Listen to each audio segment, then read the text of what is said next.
My dear students, how are you? I think you are all well by the grace of Almighty Allah. After a long period, we are workless in the classroom, and you are also, but because of the Corona, which is very dangerous and contagious disease. So, by the order of the Bangladesh government, now we are involved in taking some classes, and today I am going to teach you English second paper, both class 9 and 10.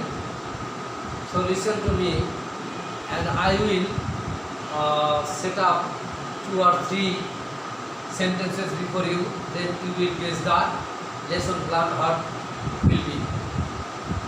So you are student, aren't you? I am a teacher, ain't I? You learn English, don't you?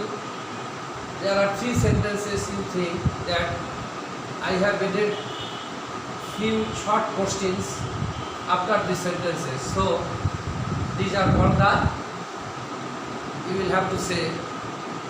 So the answer is that these are called the tag questions. So now I will teach you, or I will give you a little idea about tag question, because it is a vague term of English also, and it is also helpful for the students or anybody to use colloquial English. You may use the short form of any questions, that is the tag question, and you already have got some idea about tag questions. Tag questions is added after assertive sentence, assertive or imperative or sometimes exclamatory.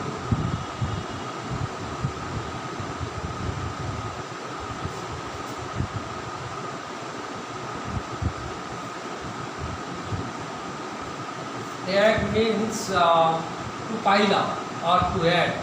That is, tag means হচ্ছে জুড়ে দেওয়া, বাংলায় যেটা বলি, যখন আমরা কোনো assertive বা ইম্পারেটিভ সেন্টেন্সের শেষে short question according to the subject and tense আমরা যুক্ত করে দিই, তাকে বলা হয় ট্যাগ কোশ্চেন। ট্যাগ মানে জুড়ে দেওয়া, যাকে বলা হয়। অনেকে ট্যাগ শব্দ অন্যভাবে ব্যবহার হয়, স্তূপীকৃত, to pile up. That is, this is the most important part and interesting part, I think also. So now I give you some examples. That is, he hardly comes here.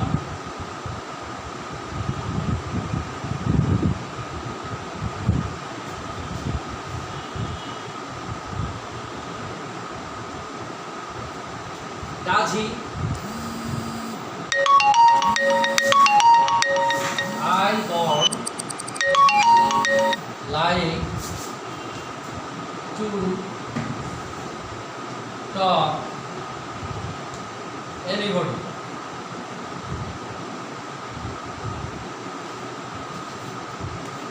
Do I?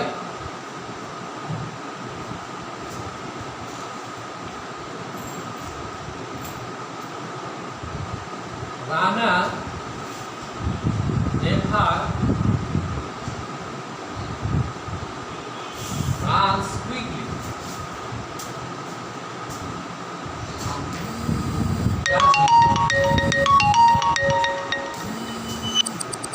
So my dear students, these are the 3 sentences. And first sentence, he hardly comes here. The tag question is that, does he? And the next sentence, I do not like to talk anybody, do I? But the third sentence, Nana never runs quickly, does he?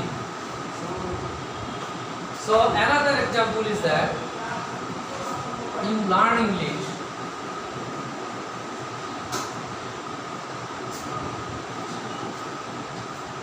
don't you?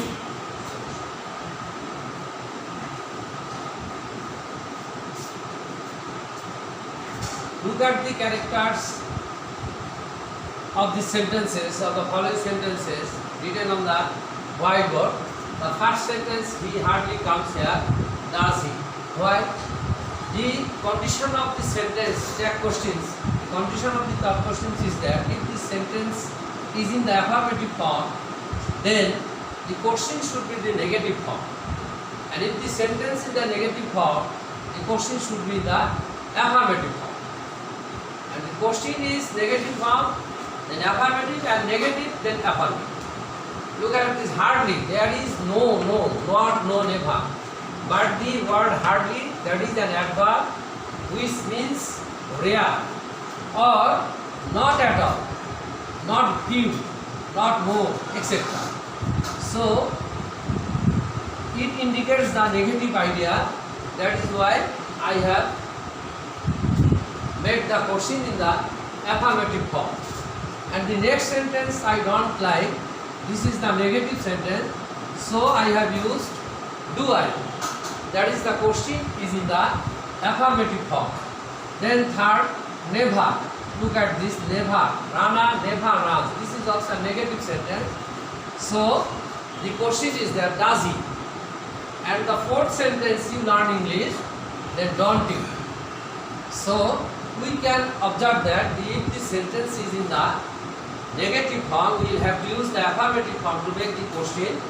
And if the sentence is the negative affirmative form, the question should be the negative form.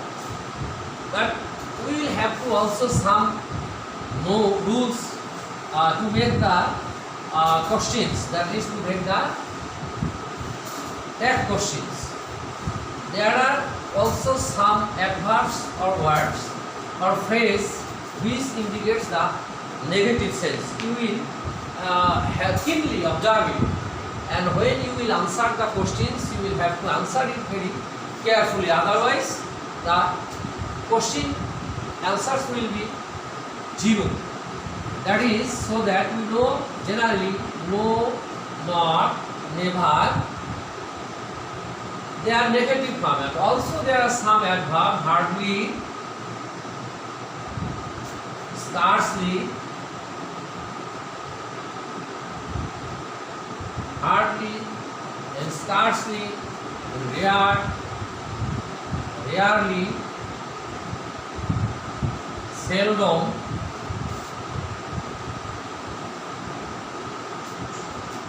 few and far between, few and far between.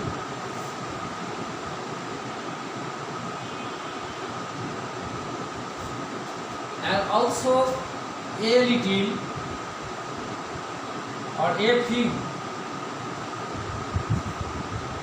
Those indicates the negative form. So if any one of it you see in the question, to make the questions or to answer the question, you will never use not. You cannot use not. This should not be. That is, you cannot, by no means you can use not if no, not, never, hardly or scarcely or rare or rarely, seldom, few and far between, or a little or a few. And also there are some pronoun, that is nobody, none, no one, nothing,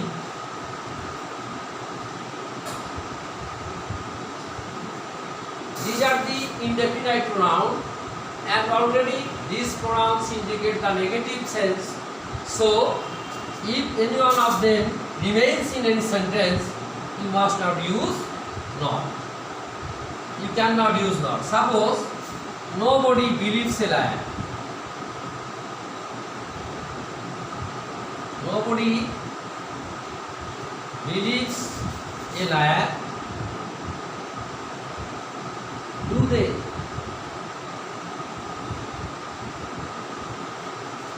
Here is another question you may arise that, sir, they, I have used they. So instead of nobody, Nobody is the indefinite pronoun. When you will make any question, you cannot make any questions to any unknown person or unseen person. So you will have to make the question or you will ask anything directly to the known person. That is, instead of indefinite pronoun, you will have to use the definite pronoun. That is, nobody, none, no one, means everybody, also everybody, but everybody is in the affirmative form. So instead of this pronoun, you will have to use they. But nothing, something is also affirmative, so you will have to use it. Something, that is nothing and something, so you will have to use it. So to determine the subject is also a tough matter to make a tough question. Also in English language, subject plays a vital role to speak or to use or write correct English. So if you don't know this subject, you cannot determine the subject, you cannot use the verb accurately. You cannot use the verb accurately because in English language, in 99.99%, its verb always agrees with its subjects and number in person. If this subject is singular, verb must be singular. That is, he is a liar.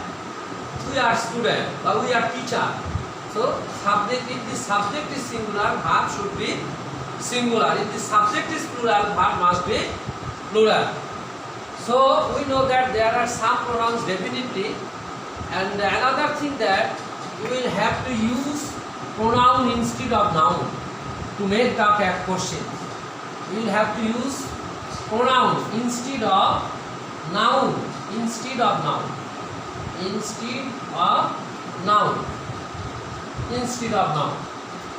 So, sorry, the spelling is instead of noun. So you will have to keenly observe it and you will have to use this. The if noun, there are 5 types of noun in general. That is proper noun, common noun, material noun, abstract noun and collective noun. So first you part the noun and you will have to use the pronoun after that noun. That is, if the noun is proper noun. Proper noun. Proper noun. Proper noun is always singular. Proper noun. So if it indicates the person, that is female or male, you will have to guess it. Person. If male, if the person is male, you will have to use he. If the female person is female, then you will have to use she. That is Bina, Rina, some and such. But Korim, Rohim, Zodu, Modu, Ladu, etc. You may use he, and instead of the pronoun that is feminine gender, and if the gender is singular, you will have to use she. But if they plural, if the common noun, if they become common noun and singular, you will have to use he or she. Singular, he or she, or it. Sometimes you may use it. That is, the pond, the water of the pond is liquid, or fine. So it is a common noun. The material nouns is also as a common noun. It is a vector. So common noun, look at this. If the common noun is plural, then you will have to use they. You will have to use they. Either it is persons or things. So material noun. Look at this. Material noun is also divided into 2 parts. That is singular and plural. That is a pen. Pen, water.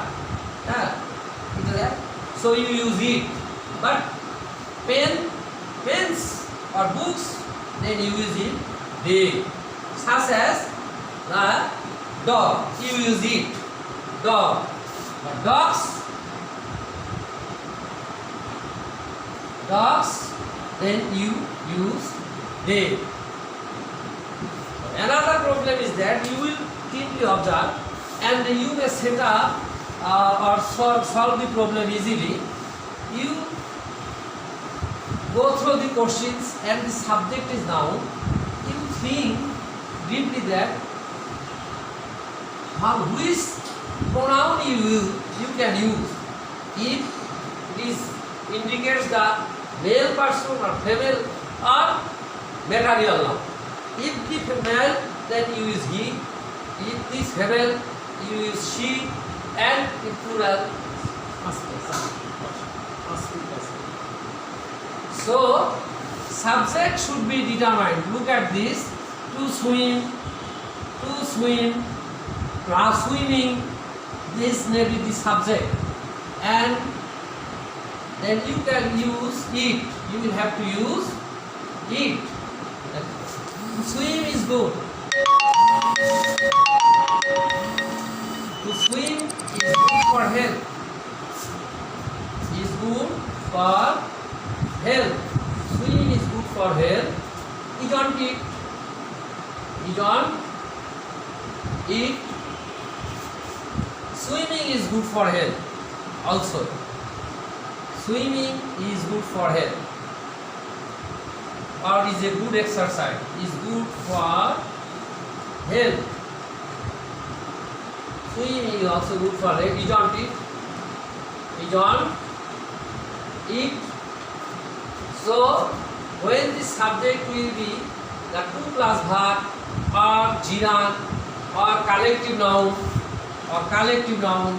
or abstract noun,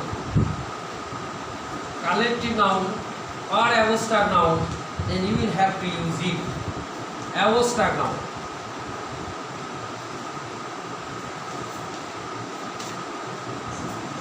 Abstract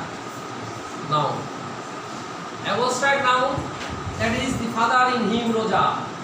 Necessity knows no law. Abstract collective noun, but you will have to use it. Then if the subject is abstract noun, you will also have to use it. Now I am giving the example shortly. Time is very short. So this is a breakdown also. To know the grammar and to discuss the grammar takes time also. But we are bound to teach in this way. I am giving also the example of collective noun. The gang of robbers. A gang of robbers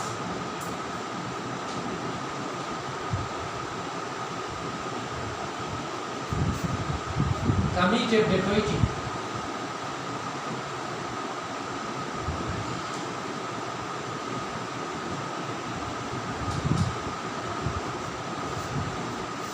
Did not eat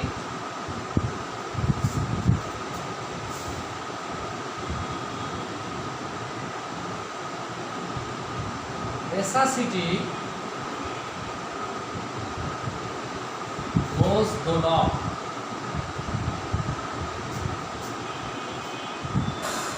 Does it? Look at this to say the no law. So you may use the affirmative form to make the questions. And necessity, we know that this is the abstract noun. So when any noun or any word is ended with ty, c, cy, tion, sion, any double s root shift, they are called the abstract noun. But a gang of robbers, not robber, but robbers, there is a mistake also. Look at this. There is a gang of robbers, a bevy of ladies, a team of players, a handful of rice, a spoonful of medicine, or so examples of collective noun. Collective noun always takes the verb singular, so you will have to use it. If the collective noun is subject to make that question, you will have to use it. And also in abstract noun, instead of the abstract noun, you will have to use it as a subject. So I say that, my dear student, you will first determine the subject of the sentence. There are so many subjects, and some subjects are also seen that they are singular, but actually they are plural. And there are also some subjects which look like plural, but they are singular. Suppose physics, chemistry, mathematics, ending in s, they are not plural, they are singular. But cattle, gentry, tenantry, poultry, perfumery, clergy, there is no s at the ending of the sentence, but actually they are plural. So they take the plural verb. So I think you will go through the singular form and plural form of noun. Noun is unlimited. The cattle are grazing, or the cattle are eating grass. Look at this sentence. The cattle are eating grass. Don't they? Sorry, aren't they? Not don't, but aren't they? Aren't they? Cattle are eating grass. Aren't they? Look at this sentence. There is no s with this word cattle, but actually it is plural. Its form is originally plural. There are also some plural, such as tenantry, poultry, perfumery, clergy, etc. And there are also some nouns such as physics, economics, mathematics, annals. They look like plural, but actually they are singular. So physics is a hard subject. Look at this. Physics is a hard subject. Physics is a hard subject. So you don't eat. You don't eat. You don't eat. Many of the students think that if any noun is ended adding s, they are plural, but actually they are not. So I think that the parts of speech is the very, very important matter to learn English, to learn any language.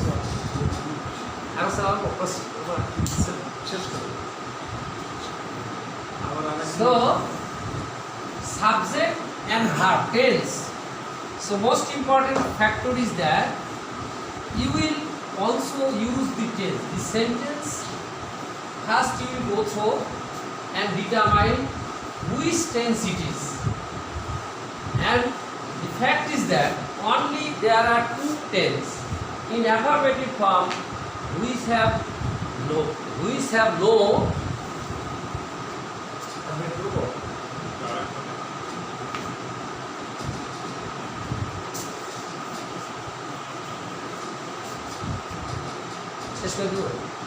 So thank you everybody. Next we will discuss about more how to make that question. Thank you everybody. Thank you very much.